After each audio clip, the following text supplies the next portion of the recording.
अस्सलाम वालेकुम viewers, rich Pakistan का नया एपिसोड लिए मैं हूं आपका होस्ट अब्दुर्रहमान। आइए डिस्कस करते हैं आज की दो इंटरेस्टिंग न्यूज। पाकिस्तान ने दुनिया की सबसे बड़ी मीट इंपोर्ट मार्केट में अपना कदम रखा है। चाइना, जो सालाना तकरीबन 25 अरब डॉलर का मीट इंपोर्ट करता है, वहां पाकिस्तान ने आम मीट के साथ साथ हीट ट्रीटेड बीफ भी एक्सपोर्ट करना शुरू कर दिया है। और पाकिस्तान साउथ एशिया में से पहला मुल्क है जिसने चाइना को हीट ट्रीटेड बीफ एक्सपोर्ट किया है, यानी 7 ममालिक में से हम पहले हैं। और आज आपको बताएंगे कि 25 अरब डॉलर्स की इस मार्केट में पाकिस्तान कितना बड़ा शेयर ले सकता है। इसके अलावा आज की दूसरी खबर, पाकिस्तान की सबसे बड़ी agriculture university of agriculture Faisalabad ने गुज़िश्ता एक साल 2023 के दौरान 40 अक़साम के नए बीज दरियाफ्त किए हैं, जो कि फलों के, सब्जियों के, मुख्तलिफ फसलों के हैं। बड़ी डेवलपमेंट है। और आपको बताएंगे कि पाकिस्तान में गंदम की फील्ड में कितने मनफी एकड़ का इजाफा हो चुका है अच्छे लोकल बीज की वैरायटीज की वजह से।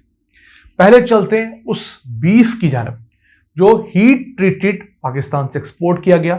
और पाकिस्तानी कंपनी दी ऑर्गेनिक मीट कंपनी ने ये एक खास अचीवमेंट की है।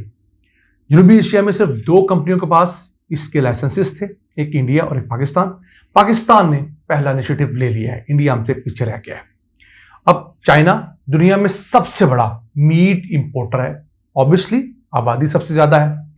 अगर सिर्फ बीफ और मटन की बात करें तो 31 लाख टन बीफ और मटन चाइना दुनिया से इंपोर्ट करता है। और इस बीफ और मटन के ऊपर 2022 में 20 अरब 50 करोड़ डॉलर्स खर्च किए थे चाइना ने। इसके अलावा चाइना चिकन का मीट भी इंपोर्ट करता है, वो तकरीबन 4 अरब डॉलर्स का है। ऐसा मीट जो पाकिस्तान चाइना को एक्सपोर्ट कर सकता है, मटन, बीफ और चिकन, ये मिला लें तो तकरीबन 25 अरब डॉलर्स पाकिस्तान के पास मौजूद हैं। यानी 25 अरब डॉलर्स के मीट की वो किस्में जो पाकिस्तान में पैदा होती हैं, वो हम चाइना को एक्सपोर्ट कर सकते हैं। उसकी इतनी डिमांड है। और चाइना किससे इंपोर्ट करने पर मजबूर है? ब्राजील, जो वहां से 16,000 किलोमीटर दूर है।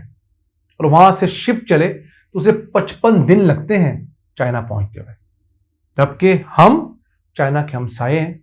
हमारा ट्रक 5 दिनों में चाइना पहुंच जाता है, हमारा शिप 20 से 24 दिनों में चाइना पहुंच जाता है। हम उनसे फासले में आधे से भी ज्यादा करीब है शिप वाइज, और जमीनी रास्ते की तो बात ही ना करें। फिर प्रॉक्सिमिटी हमारी कितनी करीब है, फिर उनके साथ हमारे बरादराना ताल्लुकात किस लेवल के। हम कहते हैं जी कि हमारी दोस्ती हिमालय से ऊंची है, शहद से मीठी है। तो इन तमाम चीज़ों का क्या फ़ायदा अगर हम उन्हें वो चीज़ें न बेच पाएँ जो वो दुनिया के कई हज़ार किलोमीटर दूर बैठे मुल्कों से खरीदने पर मजबूर है। हमें अपनी क्वालिटी बेहतर करनी है, जो ऑलरेडी हमारी है, उसकी स्लॉटरिंग और दीगर चीज़ों को हमने इंश्योर करवाना है। फिर हम चीप भी हैं, ये भी कोई ऐसी बात नहीं कि हमारा जो बीफ या मटन है बहुत महंगा है। अब चाइना दुनिया भर में जितना भी बीफ एक्सपोर्ट होता है उसका 23% कंज्यूम करता है। कितनी बड़ी मार्केट है आप समझ लीजिए। और पाकिस्तान दुनिया का सिर्फ 0.5% बीफ एक्सपोर्ट कर पाता है। अगर हम बात करें सिर्फ ब्राजील की, तो ब्राजील सालाना 8 अरब डॉलर्स का अपना बीफ और उसके अलग चीजें एक्सपोर्ट करता है। और हमारी टोटल मीट की जो एक्सपोर्ट्स हैं, जिसमें हर किस्म का मीट डाल लें हम, मटन भी डाल लें हम, बाकी चीजें भी, तो सिर्फ 500 मिलियन डॉलर्स की हैं। हम आज भी न जाने 1980 की दहाई में सोए हुए हैं। दुनिया बिलियंस ऑफ डॉलर्स और ट्रिलियंस ऑफ डॉलर्स तक जा रही है। ट्रिलियन ऑफ डॉलर्स की इकोनॉमीज की बात हो रही है। Brazil $1 trillion economy, India $1 trillion economy, Saudi Arabia $1 trillion economy, और हम कहां हैं? आज भी हम 350 बिलियन डॉलर्स की जीडीपी पे बैठे हुए हैं। इन जीडीपी से हम कैसे खसारे काम करेंगे?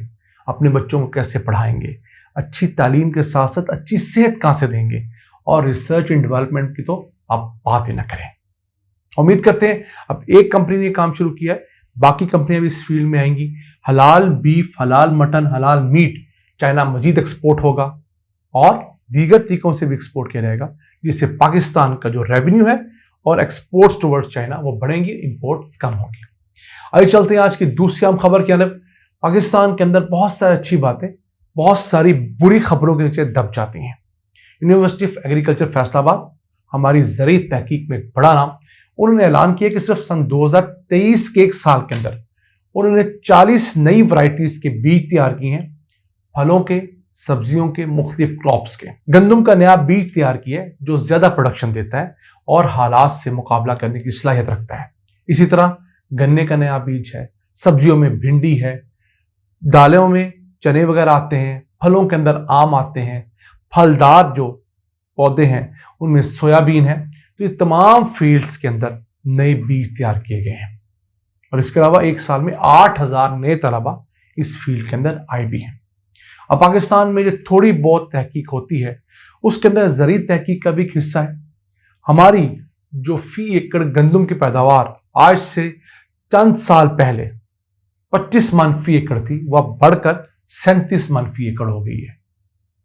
तकरीबन 50% का इंक्रीज जरूर आया और ये इंक्रीज हमारी यानी लोकल यूनिवर्सिटीज की रिसर्च की वजह से है, उनके नए बीजों की वजह से है। अब करने का काम क्या है कि तमाम यूनिवर्सिटीज में होने वाली जितनी रिसर्च है उसे एक प्लेटफॉर्म पे इकट्ठा करना है ताकि दुनिया को पता लग सके, हमारी हुकूमतों को पता लग सके और हमारे रिसर्चर्स को पता लग सके कि कहां पर क्या काम हो रहा है। यह ना हो कि एक ही चीज के पीछे हम सारे पड़े हों और बाकी चीजें नेग्लेक्टेड रहें। मिसाल के तौर पर अब फैसलाबाद में दो बड़े नाम है, यूनिवर्सिटी ऑफ एग्रीकल्चर और अयूब रिसर्च इंस्टीट्यूट, इनकी कोलैबोरेशन होनी चाहिए। फिर एरिड यूनिवर्सिटी जो कि रावलपिंडी में है, वो एरिड एग्रीकल्चर यूनिवर्सिटी है। इसके साथ साथ Pakistan agriculture research council, national agriculture research council, फिर खैबर पख्तूनख्वा की ज़राई यूनिवर्सिटियाँ, सिंध की ज़राई यूनिवर्सिटियाँ, बलूचिस्तान की, आज़ाद कश्मीर की, गिलगित की, इन तमाम यूनिवर्सिटीज़ को, इन तमाम इंस्टीट्यूट्स को ऐसे एक प्लेटफॉर्म पर लाना वक्त की अहम ज़रूरत है कि पता लग सके कि यहाँ पर कितनी रिसर्च हो रही है, किस फील्ड में रिसर्च हो रही है। हर यूनिवर्सिटी अपनी रिसर्च का डाटा दे, उसके रिजल्ट्स दे और जो यूनिवर्सिटी जो इंस्टीट्यूट ज़्यादा अच्छा काम करे उसे इंसेंटिव ज़्यादा मिलना चाहिए, उसके रिसर्चर्स को, डॉक्टर्स को, टेक्नीशियंस को, और उन्हें न सिर्फ तनख्वाहों में बल्कि दीगर मराहत देनी चाहिए। क्योंकि आज अगर हम ज़राअत पर इन्वेस्ट करेंगे तो हम अपना रकबा जो है वो खाद थोड़ा ही रखें, उससे पैदावार ज़्यादा ले लेंगे। हमारा किसान खुशहाल होगा, उसकी इनपुट्स उतनी डलेंगी, उसने पानी उतना ही देना है जितना 25 मन फी एकड़ की गंदम को देना था, उसने खाद उतनी ही डालनी है, उसने तमाम एफर्ट्स उतनी ही पुट करनी है। अगर उसी जमीन के 1 एकड़ से उसको 37 मन फी एकड़ पैदावार मिल जाए तो उसकी तो 50% आमदन बढ़ गई। दुनिया के ऐसे मुल्क हैं जो 70 मन 80 मन फी एकड़ तक औसत पैदावार ले रहे हैं। मिस्र जैसा मुल्क फी एकड़ 70 मन गंदम की पैदावार लेता है, हम अभी 37 मन पे गए हैं, उनसे आधे हैं। और दुनिया में बात ये हो रही है अब कि 90 से 100 मन फी एकड़ गंदम की पैदावार लेनी है। पाकिस्तान में माहिरीन कह रहे हैं कि वो भी इस पर काम करें। उम्मीद करते हैं कि चलें 100 मन ना सही, हमारी होश में, हमारी जिंदगी में कम से कम हम 60-70 मन फी एकड़ गंदम की पैदावार तो देख लें ताकि इस 24.5 करोड़ आबादी का पेट भरा जा सके और ये बाइज़्ज़त जिंदगी गुजार सके। आज के लिए इतना ही। अपने मेजबान अब्दुल रहमान को इजाजत दीजिए। अल्लाह ने के बाद।